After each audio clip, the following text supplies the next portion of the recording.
अवध पंच में मधुकर उपाध्याय का राम राम भैया। आज बात यात्राओं की, सड़क की। जो भी सड़क पर चलता है वो एक समस्या से कम रोज 10 बार दो चार होता होगा। वो है हॉर्न।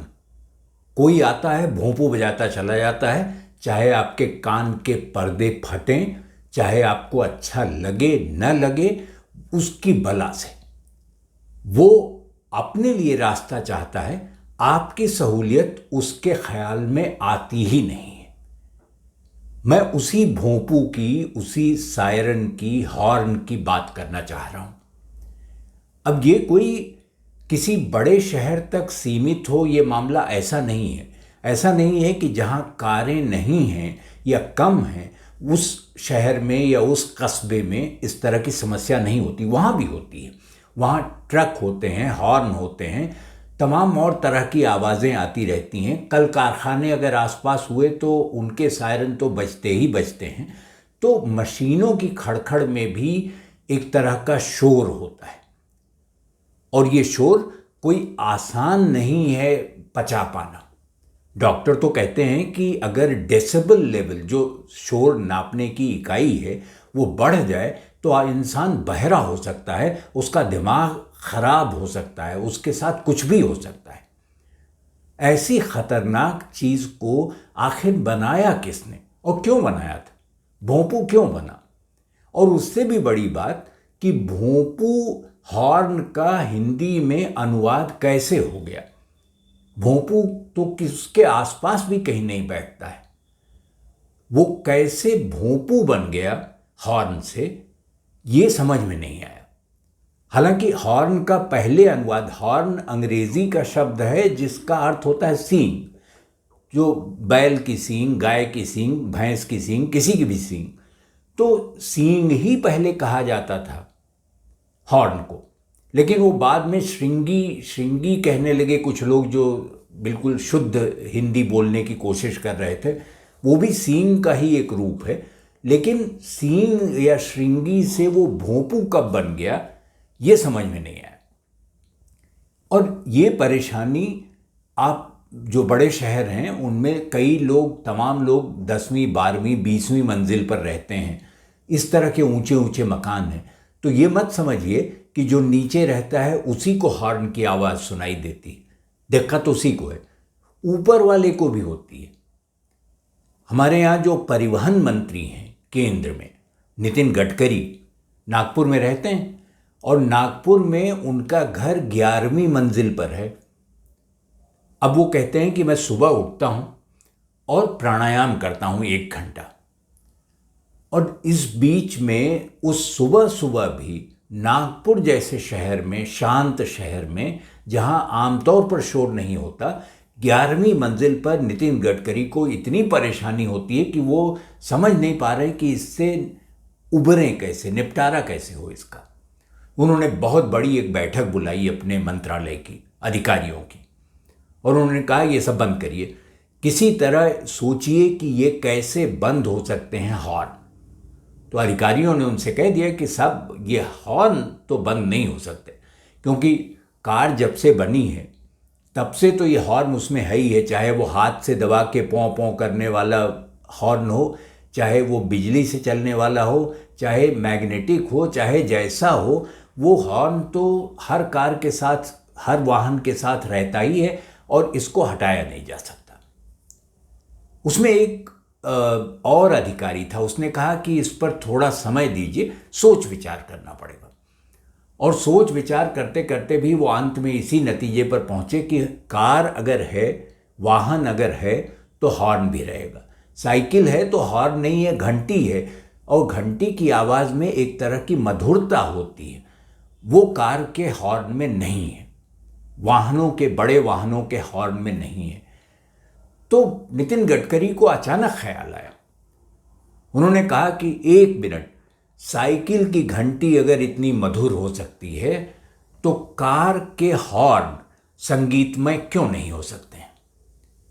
आप इस दिशा में काम करिए। और सारे अधिकारियों को लगा दिया गया, जितने भी वहाँ बुलाए गए थे, और उसके अलावा भी कि कार के हॉर्न को संगीतमय बना दिया जाए, ताकि जो भी प्राणायाम, योगासन या सुबह उठकर जिनको दिक्कत होती है, परेशानी होती है हॉर्न से, उनकी परेशानी खत्म हो जाए।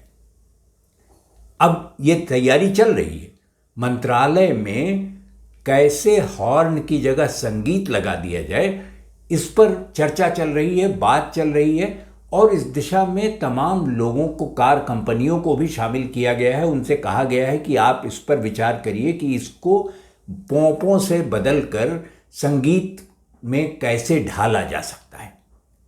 नितिन गडकरी का सुझाव है कि जो कार के हॉर्न हैं उनकी जगह आप वायलिन लगा लीजिए, उनकी जगह बांसुरी की धुन लगा लीजिए, तबला लगा लीजिए। उसकी थाप भी उतनी अनाकर्षक नहीं होगी कानों के लिए जितनी ये पों है। तो वायलिन, शहनाई, सितार, तबला, ये सारी चीज़ें, बिगुल, ये भी शामिल कर लिया है उन्होंने। इन वाद्य यंत्रों के आधार पर अब नए हॉर्न बनाए जाएंगे और वही उन कारों में लगेंगे।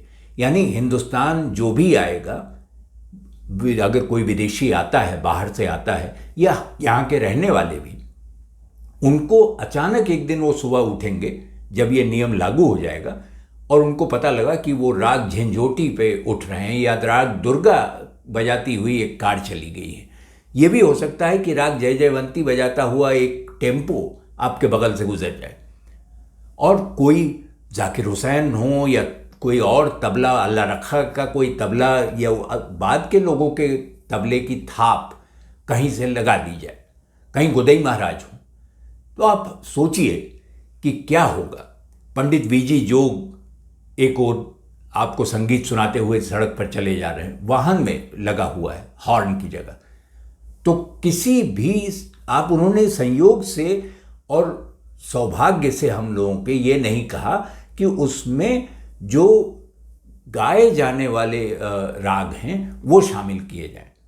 राग पर उनका कोई इसरार नहीं है। ऐसा नहीं कि वो कह रहे हैं कि उसमें शुद्ध राग ही लगाए जाएं और ऐसे ही हॉर्न बने, लेकिन सारे राग और सारे वाद्य यंत्र जिनकी ध्वनियाँ मधुर लगती हों, अब कारों में वही सुनाई पड़ेंगी।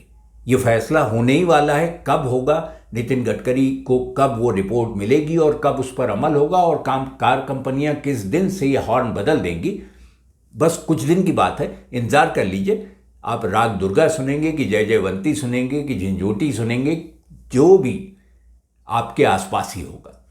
आप संगीत से कट गए थे, ये आपको संगीत से जोड़ देगा, मशीनों की खड़खड़ से आपको आज़ाद कर देगा। वरना तनवीर साहब जैसा हाल होता। तनवीर तो इतने परेशान थे कि उन्होंने एक शेर कह दिया इस पर।